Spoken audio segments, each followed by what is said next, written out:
কি করছো মা? আমি একটা মাটির হাঁড়ি কিনে নিয়ে এসেছি, কল লাগানো। আমার ফ্রিজের জল খাওয়া নিষেধ, যার জন্য এই হাঁড়িতে জল ঢেলে রাখলে জল খুব ঠান্ডা হয়, আর এই ঠান্ডা জল খেলে খুব শান্তিও লাগে মনে। আর যাদের ফ্রিজের জল খাওয়া নিষেধ আছে তারা এরকম একটা মাটির হাঁড়ি কিনে এনে জল রাখতে পারো, আর জল রেখে তোমরা সেই জল খেতে পারো প্রতিদিন। এতে শরীরেরও কোনো ক্ষতি হয় না।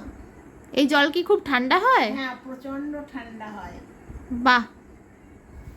আর এর গায়ে একটা এবং জল জল ঢেলে গায়ে একটা কাপড় জড়িয়ে, একটা ভিজা কাপড়, এরকম করে একটা ভিজা কাপড় জড়িয়ে রাখবে, দেখবে জল একদমই ঠান্ডা থাকবে, নিজের থেকেও বেশি ঠান্ডা থাকবে। এই দেখো বন্ধুরা, আমি এই হাঁড়ির মধ্যে জল ঢেলে রাখছি। এই জল 1 ঘন্টা পরেই একদমই ঠান্ডা হয়ে যাবে, আর খেয়েও অনেক শান্তি হবে। বন্ধুরা, আমার মাটির হাঁড়ির জল ঠান্ডা হয়ে গেছে। এবার আমি খেয়ে দেখছি কতটা ঠান্ডা হয়েছে। ভীষণ ঠান্ডা।